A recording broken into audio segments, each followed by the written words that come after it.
এই হাউজে কাউসারের পানি যদি কেউ যদি পান করতে চায় তাহলে তাকে দুইটা কাজ করা লাগবে। কয়টা কাজ? দুইটা কাজ করা লাগবে। আল্লাহ পাক সূরা কাউসারের 2 নম্বর আয়াতে বলেন, ফাসাল্লি লিরাব্বিকা ওয়ানহার। আল্লাহ রাব্বুল আলামিন তার হাবিবকে জানাই দেন, ইয়া রাসূলুল্লাহ, ইয়া হাবিবাল্লাহ, আপনার উম্মতদেরকে জানাই দেন, কেউ যদি হাউজে কাউসারের পানি যদি পান করতে চায় তাহলে অবশ্যই তাকে নামাজ কায়েমের আন্দোলন করা লাগবে। কি করা লাগবে? 2 নম্বরে তাকে আল্লাহ রাব্বুল আলামিন তার হাবিব মুহাম্মদ সাল্লাল্লাহু আলাইহি ওয়াসাল্লামকে লক্ষ্য করে বললেন, ইয়া রাসূলুল্লাহ, ইয়া হাবিবাল্লাহ, নিশ্চয় আমি আপনাকে কাউসার দান করে দিয়েছি। সুবহানাল্লাহ বলেন। আল্লাহর হাবিব সাল্লাল্লাহু আলাইহি ওয়াসাল্লাম বললেন, রব্বুল আলামিন, এই কাউসার আমার কোন উপকারে আসবে? কি করব এই কাউসার দিয়ে আমি? আল্লাহ রব্বুল আলামিন সঙ্গে সঙ্গে তার হাবিবকে জানাই দিলেন, ইয়া রাসূলুল্লাহ, ইয়া হাবিবাল্লাহ, যেদিন হাসরের মাঠ কায়েম হয়ে যাবে, হাসরের ওই কঠিন ময়দানে আপনার কোটি কোটি উম্মতগুলো পানি পানি বলে চিৎকার করবে। ওই হাসরের ময়দানে আপনার উম্মতগুলোকে সাহায্য করার মতো কেউ থাকবে না। সূর্যের 12টি মুখ দিয়ে যখন হাসরের মানুষের উপরে যখন তাপ দেওয়া হবে, ওই হাসরের মাটিগুলো পুরে তামার মতো হয়ে যাবে। ওই কঠিন মুহূর্তে, ওই কঠিন সময় পানি পানি বলে যখন চিৎকার করবে, বাঁচাও বাঁচাও বলে চিৎকার করবে, ওই কঠিন মুহূর্তে আপনার উম্মতগুলোকে বাছাই করে করে হাউজে কাউসারের পানি পান করায়া দিবেন। সুবহানাল্লাহ।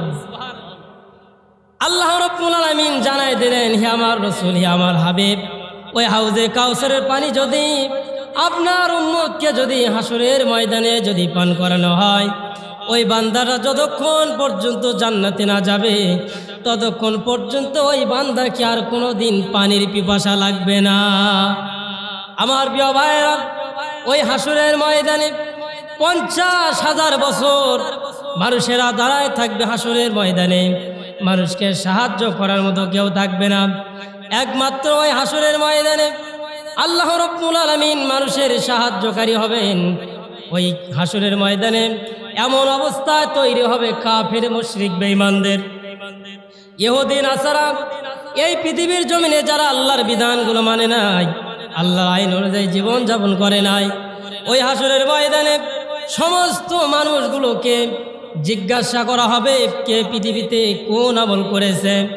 ওই হাসরের ময়দানে কারো পরিচয়ে কেউ নাজাত পাবে না, একমাত্র নেক আমল। পৃথিবীর জমিনে যারা নেক আমল যারা করবে, এই নেক আমলের বিনিময়ে ওই হাসরের ময়দানে মানুষকে মূল্যায়ন করা হবে। ওই হাসরের ময়দানে সমস্ত মানুষগুলোকে যখন জিজ্ঞাসা করা হবে, তাদের আমলনামাগুলো, ইমানদারের আমলনামাগুলো ডান হাতে দেওয়া হবে, আর বেঈমানের আমলনামাগুলো বাম হাতে যখন দেওয়া হবে, ডান হাতে আমলনামাগুলো দেওয়ার পরে ফেরেশতারা বলবে, ইকরা, পড়ো তোমার কিতাব। যেই কিতাব পৃথিবীর জমিনে তুমি অর্জন করেছিলে, যেই কিতাব, তোমার কিতাব আজকে তুমি পড়ো, তোমার হিসাব দেওয়ার জন্য করে তুমি যথেষ্ট। আল্লাহ রাব্বুল আলামিন বলেন, ওই কিতাবটা যখন, আমলনামাগুলো যখন মানুষের সামনে যখন উপস্থিত করা হবে, মানুষগুলো যখন আমলনামাগুলো যখন দেখবে, ওই আমলনামা দেখার সঙ্গে সঙ্গে মানুষগুলো ওই আমলনামার খাতাটা বন্ধ করবে। কারণ আমলনামায় সর্বপ্রথম পৃষ্ঠা খোলা মাত্রই মানুষ দেখতে পাবে তার আমলনামায় জেনার গুনাহ লেখা থাকবে, ধর্ষণের গুনাহ লেখা থাকবে, ইফটিজিংয়ের গুনাহ লেখা থাকবে, চাঁদাবাজির, টেন্ডারবাজির গুনাহগুলো লেখা থাকবে, বিভিন্ন অন্যায় অপরাধের গুনাহগুলো নামগুলো লেখা থাকবে। সঙ্গে সঙ্গে আল্লাহ রাব্বুল আলামিন ওই বান্দাকে বলবে, বান্দা, কিতাবটা তুমি বন্ধ করলে কেন? কারণটা কি? ওই বান্দাটা বলবে, রব্বুল আলামিন, আমি যে কিতাবে যে আমলনামাগুলো আমি দেখতে পাচ্ছি, একটা অপরাধও আমি করি নাই, তোমার ফেরেশতারা আমার নামে বানিয়ে বানিয়ে লিখেছে। আসলে কি তাই হবে? ফেরেশতারা কি আমাদের নামে কি বানিয়ে বানিয়ে লিখবে?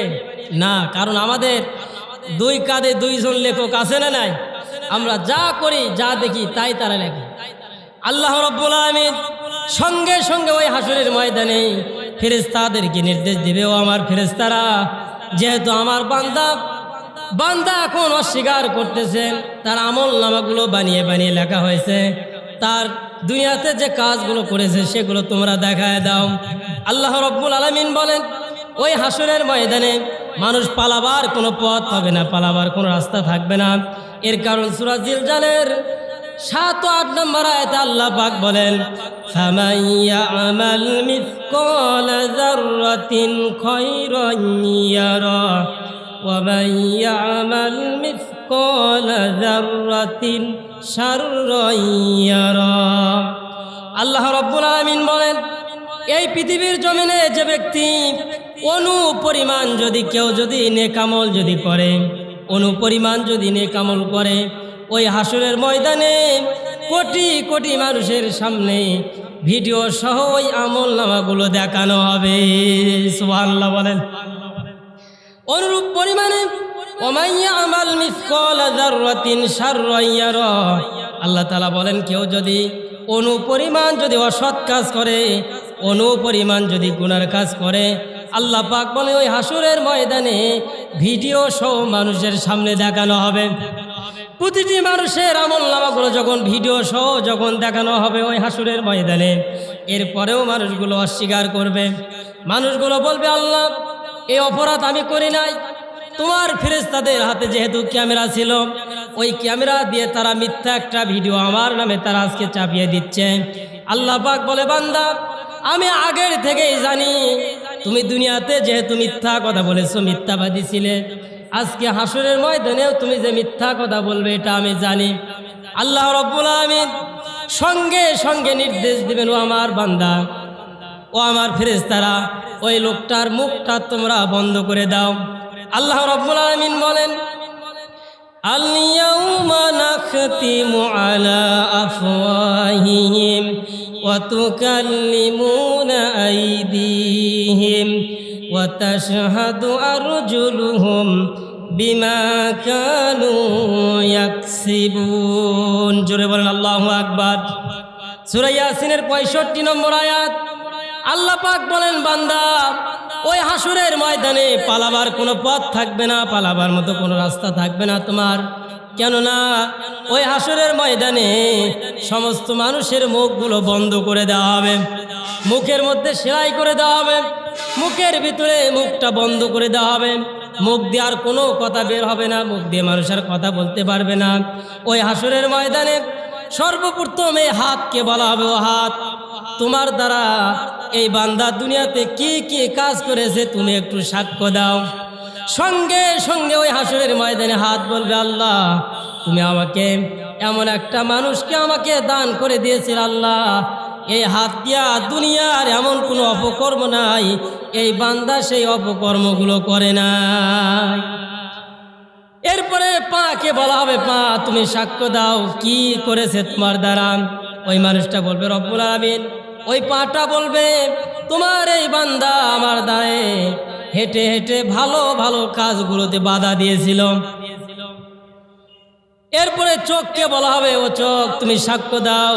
চোখের জবান খুলে যাবে, চোখ বলবে, আল্লাহ, এই লোকটা ভালো কিছু করে নাই, আমার দ্বারা শুধু দুনিয়ার খারাপ খারাপ জিনিসগুলো দেখেছিল, গান বাজনা দেখেছিল সারাদিন রাত, মোবাইলে একেবারে সারা দিন রাত ফেসবুকের মধ্যে কোন নায়ক কোন নায়িকা নাচানাচি করছে, এগুলো তারা দেখেছিল সব সময়। এরপরে কানকে বলা হবে, কান, তুমি সাক্ষ্য দাও। কান বলবে, আল্লাহ, এই বান্দাটা আমার দ্বারা ভালো কিছু শুনে নাই, শুধু খারাপ খারাপ জিনিস শুনেছিল। তোমার তাফসিরুল কোরআন মাহফিলের আয়োজন যখন হয়েছে তখন এ বান্দা সেখানে যায় নাই, কিন্তু গান বাজনার আয়োজনে এই লোকটা সব সময় গান বাজনা শুনেছে, সব সময় তাফসির মাহফিলের বিরোধিতা করেছে, কিন্তু তাফসির মাহফিলে যায় নাই, কোরআনের কথাগুলো শুনে নাই, সব সময় শুধু গান বাজনা নাটক সিনেমা শুনত। আমার বন্ধুগণ, সঙ্গে সঙ্গে ওই হাসরের ময়দানে যখন সমস্ত অঙ্গ প্রত্যঙ্গগুলো সাক্ষ্য দিবে, সঙ্গে সঙ্গে আল্লাহ পাক ফেরেশতাদেরকে নির্দেশ দিবেন, ও আমার ফেরেশতারা, যেহেতু তাদের অঙ্গ প্রত্যঙ্গগুলো সাক্ষ্য দিল, এই লোকটা দুনিয়াতে ভালো কাজ করে নাই, খারাপ কাজ করেছে সব সময়। আমার ওই পাপিষ্ঠ নাফরমান বান্দাকে জাহান্নামের দিকে ধাক্কা দিতে দিতে নিয়ে যাও। সূরা জুমারের ভিতরে আল্লাহ তাআলা বলেন, ওই কাফেরগুলোকে হাসরের ময়দান থেকে ধাক্কা দিতে দিতে যখন জাহান্নামের দিকে যখন নিয়ে যাওয়া হবে, জাহান্নামের গেটের সামনে নিয়ে যাওয়ার পরে ওই জাহান্নামের দারোয়ান বলবে, ও বেটা, কেন জাহান্নামে আসলি? কেন জাহান্নামে আসলি? এই জাহান্নাম কতটা ভয়ানক, এই জাহান্নাম কতটা কষ্টকর, কতটা অসহায়ের জায়গা। তোমার কাছে কি কোনো নবী রাসূল যায় নাই? তোমার কাছে কি কোনো সতর্ককারী বান্দা যায় নাই? তোমার কাছে কি কোনো আলেম ওলামা যায় নাই? এই জাহান্নামের কথা কি তোমাকে কেউ বলে নাই? দুনিয়াতে ভালো কাজ করলে কি হবে, অন্যায় কাজ করলে কি হবে, এই জাহান্নামের আযাবের কথা কি তোমাকে কেউ বলে নাই? আল্লাহ পাক বলেন, সঙ্গে সঙ্গে ওই কাফেরগুলো বলবে, কলু বালা, হ্যাঁ আমাদের কাছে নবীরা গিয়েছিল, রাসূল গিয়েছিল, আলেম ওলামারা গিয়েছিল। আলেম ওলামারা দিন রাত তারা জাহান্নামের কথা আমাদেরকে বলেছে, জান্নাতের কথা বলেছে। ভালো কাজ করলে কি হবে, খারাপ কাজ করলে কি হবে, কিন্তু আমরা তাদের কথা মতো, ওই আলেমদের কথা মতো আমরা জীবন যাপন করি নাই। আমরা বলেছিলাম এগুলো আলেমদের হলো বানানো কিচ্ছা কাহিনী। এরকম লোক আছে না নাই? আজকে যখন তাফসীর মাহফিল থেকে যখন মানুষদেরকে যখন জাহান্নামের কথা যখন বলা হয়, জাহান্নামের পথ থেকে ফিরে আসার কথা বলা হয়, তখন মানুষগুলো বলবে জাহান্নামের কথা শুনতেছি সে অনেক দিন আগে থেকে, কিন্তু জাহান্নাম কেমন এটা তো আমরা দেখি নাই। আমার যুবক ভাইয়েরা, জাহান্নামে যেতে হবে না, মানুষকে জাহান্নামে যেতে হবে না। জাহান্নামে যাওয়ার আগে ওই হাসরের ময়দানে কেমন অবস্থা তৈরি হবে জানেন? মানুষেরা যখন 50,000 বছর যখন হাসরের ময়দানে যখন দাঁড়ায় থাকবে, ওই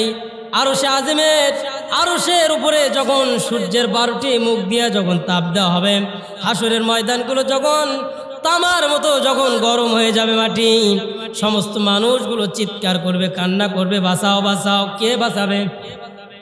হাসরের ময়দানের সমস্ত মানুষগুলো বিচার হওয়ার জন্য বিচার করার জন্য চলে যাবে হযরতে আদম আলাইহিস সালামের কাছে।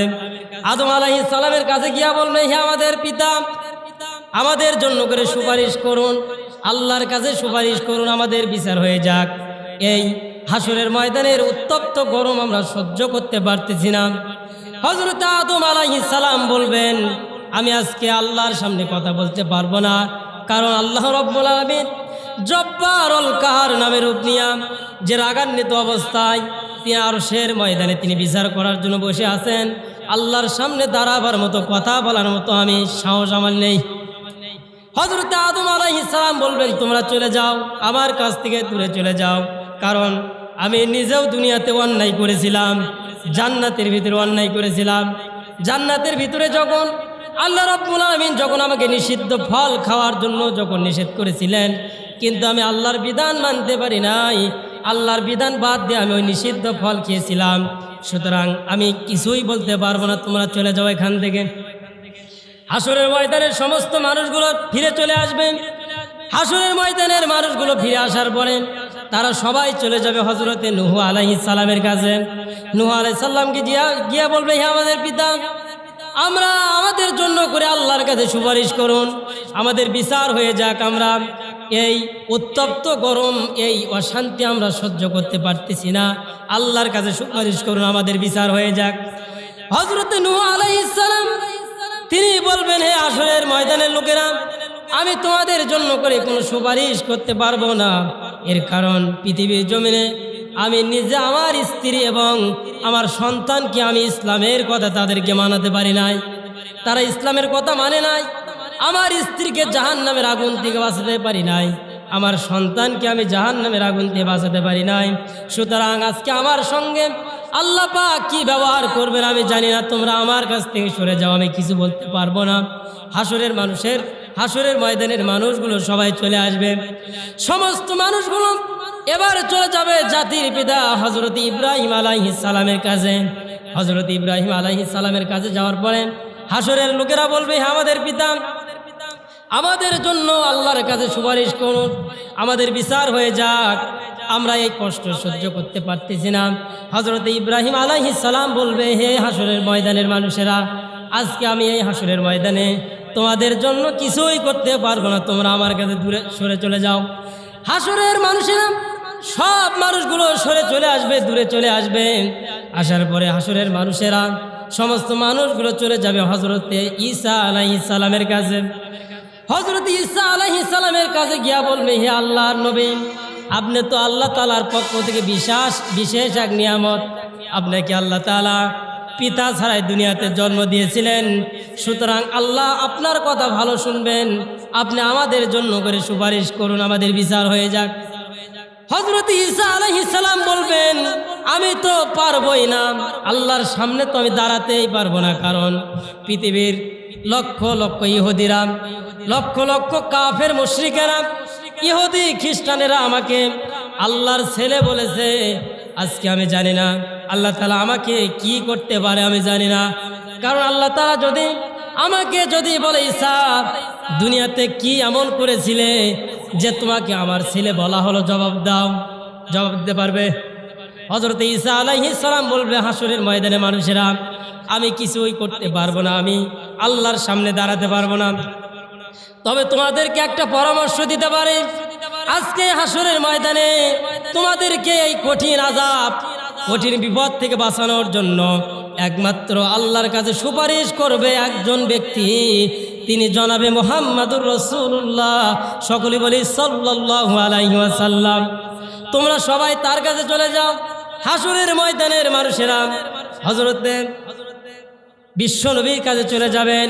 বিশ্ব নবীর কাছে যাওয়ার পরে ডাক দিয়ে বলবেন, ইয়া রাসূলুল্লাহ, ইয়া হাবিবাল্লাহ, আমাদের জন্য করে সুপারিশ করুন, আমাদের বিচার হয়ে যাক।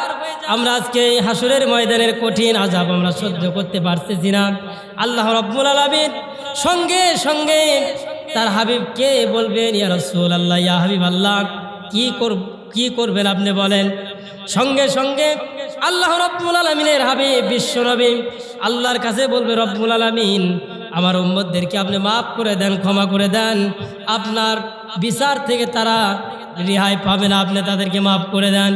আল্লাহ রাব্বুল আলামিন সঙ্গে সঙ্গে বিশ্ব নবীকে সাইয়্যিদুল মুরসালিন রহমাতাল লিল আলামিন, দো জাহানের বাদশাহ মুহাম্মদ সাল্লাল্লাহু আলাইহি ওয়াসাল্লামকে নির্দেশ দিবেন, ইয়া রাসূলুল্লাহ, ইয়া হাবিবাল্লাহ, আজকে হাসরের ময়দানে আপনার উম্মতগুলোকে বাছাই করে করে আপনার উম্মতগুলোকে আপনি জান্নাতে নিয়ে চলে যান। আল্লাহু আকবার বলেন। আমার প্রিয় ভাইরা ও আমার যুবক ভাইরা, যেই বিশ্ব নবীজি হাসরের ময়দানে আমাদেরকে সুপারিশ করে আল্লাহর আযাব থেকে মুক্তি দিয়া, জাহান্নামের আযাব থেকে মুক্তি দিয়ে আমাদেরকে জান্নাতে নিয়ে যাবে, অথচ আজকে আমাদের ভিতরে এমনও যুবক আছে, সেই যুবকগুলো আল্লাহর নবীজির সুন্নত পালন করে না, ঠিক কিনা? আজকে যুবকগুলোর দিকে তাকাবেন, যুবকদের দিকে তাকালে দেখবেন 3/4 প্যান্ট পরে যুবক সারাদিন ঘুরে বেড়ায়, ওর আসরের নামাজও নেই, জহরের নামাজও নেই, ঠিক না ভাই? ঠিক। কিন্তু যুবককে যদি বলা হয় যে 3/4 প্যান্ট কেন, নামাজ পড়া লাগবে না, সঙ্গে সঙ্গে যুবক বলবে, হুজুর, আমার চাচার বয়স 45 বছর, ও এখনো নামাজই পড়ে না। আচ্ছা, চাচার বয়স যদি 45 হয় আর ভাতিজার বয়স যদি 25 হয়, আর নামাজের বয়স হয়েছে? হয়নি। কারণ চাচা 45 বছর বয়সেই নামাজ পড়ে না, ভাতিজা 25 বছর বয়সে নামাজ পড়ে কেন? ঠিক না?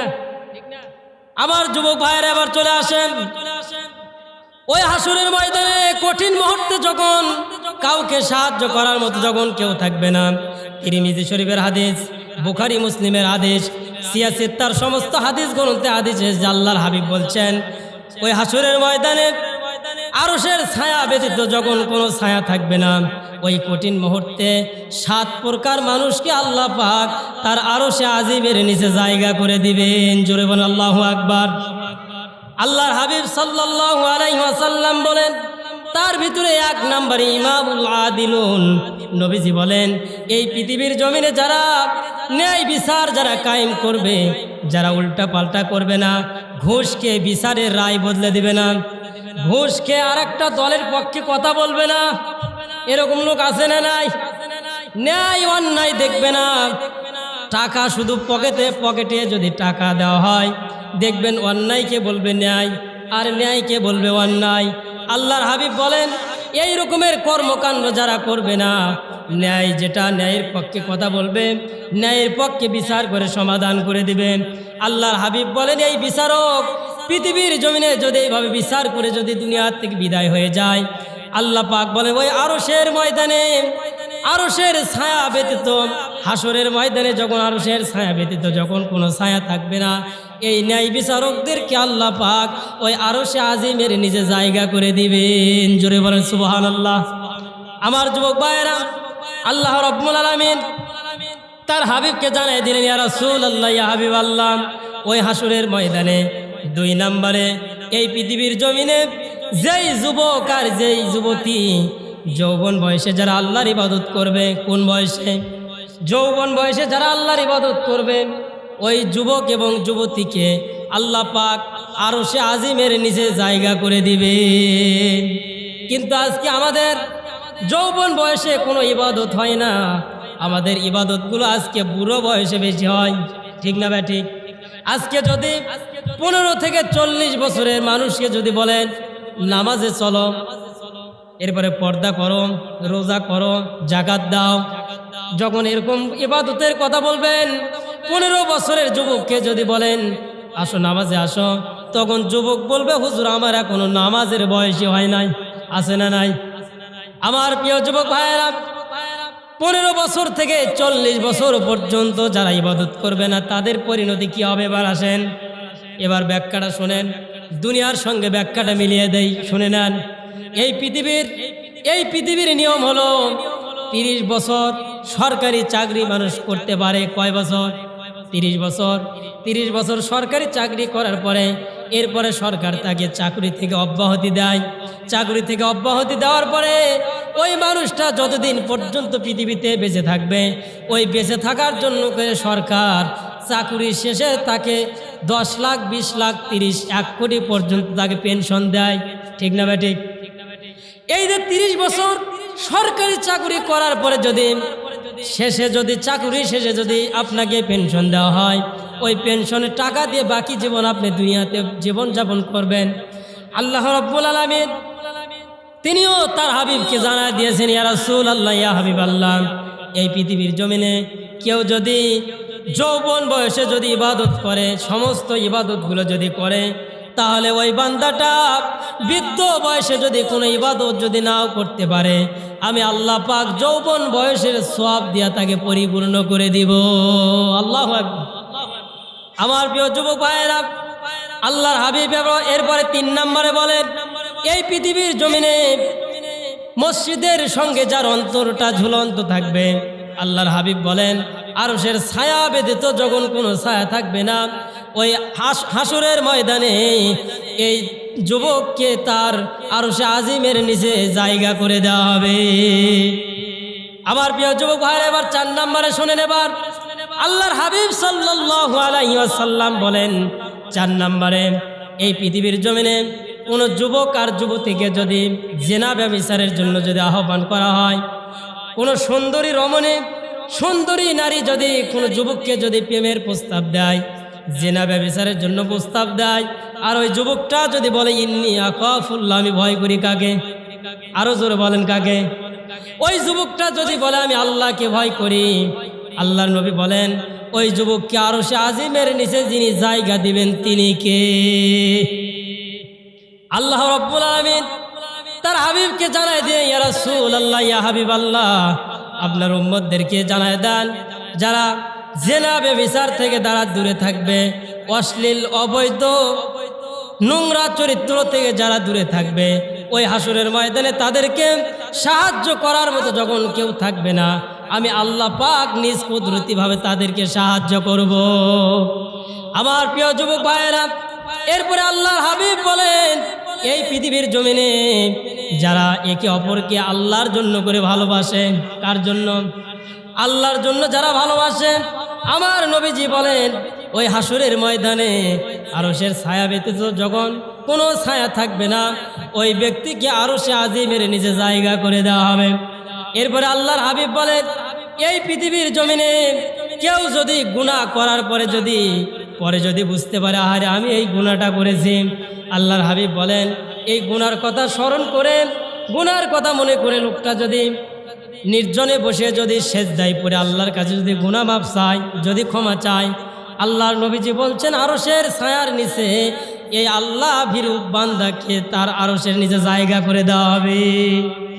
7 নম্বরে আল্লাহর নবীজি বলেন এই পৃথিবীর জমিনে কেউ যদি দান সদকা করে, ডান হাতে কি দান করলো তার বাম হাত জানতে পারলো না, নবীজি বলেন এইরকম দানবীরকে আরশে আজিমের নিচে যিনি জায়গা দিবেন তিনি কে? কিন্তু আজকে আমাদের দানগুলো কি এরকম হয়? আমাদের ডান হাতে দান করে বাম হাত তো জানা দূরের কথা, আমরা যদি দান করি আলাদিপুর গ্রামে, অন্তত বগুড়া শহরের মানুষ পর্যন্ত জানে আলাদিপুরের বল্টু দান করলো, ঠিক না? এর কারণ হলো আমরা অনেক মানুষ এমন আছি দান করার পরে যদি মাইকে যদি ঘোষণা না দেওয়া হয় যে আমি অমুক এটা দান করলো, এত হাজার টাকা দান করলো, ওই দানবীরের মনি ভরে না। অথচ আল্লাহর হাবিব বলছেন যে ব্যক্তি দান করলো গোপনে তোমরা দান করো, আল্লাহর নবীজি বলছে হে আমার উম্মতেরা তোমরা প্রকাশ্যে দান করার চেয়ে তোমরা গোপনে বেশি দান করো। এর কারণ কি? আল্লাহর হাবিব বলছেন কেউ যদি এই পৃথিবীর জমিনে যদি গোপনে যদি দান করে আমি আল্লাহ পাক তার গোপন গুনাহগুলো ক্ষমা করে দিব। আল্লাহু আকবার বলেন। এমন গোপন গুনাহ তার আমি ক্ষমা করে দিব, দুনিয়ার কোনো মানুষ ওই গুনার কথা জানে না, ওই গুনার হাসরের ময়দানে আমি কাউকে দেখাবো না, আমি আল্লাহ জানি, ওই গোপনে তার গুনাহগুলো আমি আল্লাহ পাক ক্ষমা করে দিব। সুবহানাল্লাহ। আমার প্রিয় যুবক ভাইরা, তাহলে আমরা আজকে কোরআনুল কারীমের যে আয়াতটা তিলাওয়াত করেছিলাম সূরা কাউসার, আল্লাহ রাব্বুল আলামিন তার হাবিবকে জানিয়ে দিলেন ইয়া রাসূলুল্লাহ ইয়া হাবিবাল্লাহ আপনাকে কাউসার আমি দান করে দিয়েছি। এই হাউজে কাউসারের পানি যদি কেউ যদি পান করতে চায় তাহলে তাকে 2টা কাজ করা লাগবে। কয়টা কাজ? 2টা কাজ করা লাগবে। আল্লাহ পাক সূরা কাউসারের 2 নম্বর আয়াতে বলেন ফাসাল্লি লিরাব্বিকা ওয়ানহার। আল্লাহ রাব্বুল আলামিন তার হাবিবকে জানাই দেন ইয়া রাসূলুল্লাহ ইয়া হাবিবাল্লাহ আপনার উম্মতদেরকে জানাই দেন কেউ যদি হাউজে কাউসারের পানি যদি পান করতে চায় তাহলে অবশ্যই তাকে নামাজ কায়েমের আন্দোলন করা লাগবে। কি করা লাগবে? 2 নম্বরে তাকে সামর্থ্য থাকলে তাকে কুরবানি দিতে হবে। আল্লাহ রাব্বুল আলামিন তার হাবিবকে জানাই দিলেন ইয়া রাসূলুল্লাহ ইয়া হাবিবাল্লাহ ওই হাসরের ময়দানে যদি হাউজে কাউসারের পানি যদি কেউ পান করতে যায় তাহলে অবশ্যই তাকে নামাজ পড়া লাগবে। কয় ওয়াক্ত? তো অবশ্যই তাকে 5 ওয়াক্ত নামাজ পড়া লাগবে। শুধুমাত্র জুম্মার দিনে পড়লে হবে না, ঈদুল ফিতরের দিনে পড়লে হবে না, ঈদুল আজহার দিনে পড়লে হবে না। আমার প্রিয় যুবক ভাইয়েরা, এই নামাজ যারা পড়বে না তাদের পরিণতি কি হবে শোনেন। কোরআনুল কারীমের সূরা মুদ্দাসসিরের ভিতরে আল্লাহ তাআলা বলছেন ওই হাসরের ময়দানে যেই সমস্ত জাহান্নামী ব্যক্তিগুলো জাহান্নামে যাবে তার ভিতরে সবচেয়ে বেশি লাঞ্ছিত অপমানিত হয়ে জাহান্নামে যাবে বেনামাজি ব্যক্তি। কোন মানুষ? বেনামাজি, যারা দুনিয়াতে নামাজ পড়ে নাই। আল্লাহ রাব্বুল আলামিন কোরআনুল কারীমের সূরা মুদ্দাসসিরের ভিতরে জানিয়ে দিলেন ওই জাহান্নামীরা যখন জাহান্নামের ভিতরে যাবে তখন জান্নাতি ব্যক্তিগুলো জাহান্নামীদেরকে বলবে, জান্নাতি ব্যক্তিগুলো জাহান্নামীদেরকে ডেকে ডেকে বলবে ও জাহান্নামীরা কেন জাহান্নামে আসলি, কারণটা কি? আল্লাহ রাব্বুল আলামিন বলেন ওই জাহান্নামী ব্যক্তিগুলো জাহান্নামের ভিতর থেকে বলবে ও আল্লাহর বান্দা আমরা জাহান্নামে এসেছি 4টা অপরাধের কারণে। কয়টা অপরাধ? 4টা অপরাধের কারণে। 1 নম্বর অপরাধ আল্লাহ রাব্বুল আলামিন বলেন ওই জাহান্নামী ব্যক্তিগুলো জাহান্নামের ভিতর থেকে তারা জবাব দেবে ক্বালু লাম নাকু মিনাল মুসাল্লিন। আল্লাহ রাব্বুল আলামিন সূরা মুদ্দাসসিরের ভিতরে জানিয়ে দিলেন এই পৃথিবীর জমিনে যারা নামাজ আদায় করে নাই ওই জাহান্নামী ব্যক্তিগুলো জাহান্নামের ভিতর থেকে বলবে ও জান্নাতি ভাইরা আমরা জাহান্নামে এসেছি, তার 1 নাম্বার অপরাধ পৃথিবীর জমিনে আমরা নামাজ কায়েমের আন্দোলন করি না। তাহলে বোঝা গেল জাহান্নামে যাবে যারা এই পৃথিবীতে নামাজ পড়েনি যারা, কে যাবে? বেনামাজি ব্যক্তিগুলো। এই পৃথিবীর জমিনে আপনি যত ইবাদতি করেন না কেন, আপনি যদি যাকাতও দেন, হজও করেন, যাই করেন না কেন, কিন্তু যদি নামাজ যদি না পড়েন যাবেন কোথায়? জাহান্নামে। আল্লাহ রাব্বুল আলামিন সূরা মুদ্দাসসিরের ভিতরে জানিয়ে দিলেন, বান্দা পৃথিবীতে যে যাই করো না কেন, ওই জাহান্নামের ভিতরে মানুষগুলো যাওয়ার পরে ওই জাহান্নামের ভিতর থেকে তারা নিজেই তারা স্বীকার করবে আমরা নামাজ না পড়ার কারণে জাহান্নামে এসেছি। আমার প্রিয় যুবক ভাইয়েরা, এই জাহান্নামীদের ব্যাপারে, বেনামাজিদের ব্যাপারে আল্লাহর হাবিব বলছেন, হাসরের ময়দানে সর্বপ্রথম মানুষের কাছ থেকে নামাজের হিসাব গ্রহণ করা হবে। এই নামাজের হিসাব ওই হাসরের ময়দানে, নামাজের হিসাব যদি সঠিকভাবে যদি কেউ দিতে না পারে, এক কদম আগেও যেতে পারবে না, পিছিয়েও আসতে পারবে না, জায়গায় দাঁড়িয়ে থাকবে। অথচ আজকে আমাদের অবস্থা কি? নামাজ চলে যায়, ফজর তো হয় না, ফজর থাকি আমরা ঘুমের মধ্যে। ঠিক না বা ঠিক? এমন ঘুম, সারা রাত মোবাইলে সময় দেয়, টেলিভিশনে সময় দেয়, চায়ের দোকানে সময় দেয়, দেওয়ার পরে এরপরে রাতের বেলা শেষ রাত্রিতে এমন ঘুম ঘুমায়, একেবারে সকাল 8টার সময় ঘুম থেকে ওঠেন। ঘুম থেকে উঠে মনে করে এখনো ফজরের আজান হয়নি।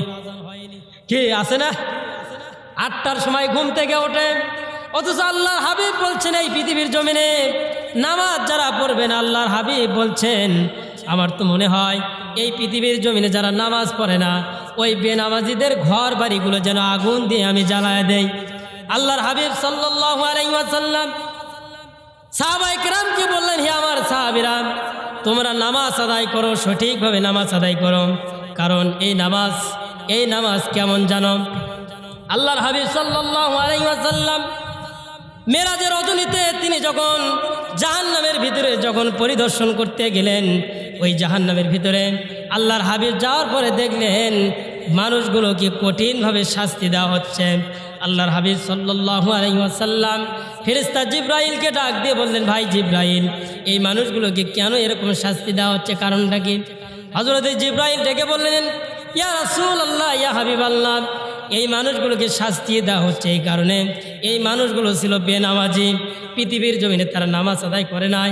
পৃথিবীর জমিনে যারা নামাজ আদায় করবে না, জাহান্নামের ভিতরে তারা সবচেয়ে কঠিন আযাব ভোগ করবে বেনামাজি ব্যক্তিগুলো।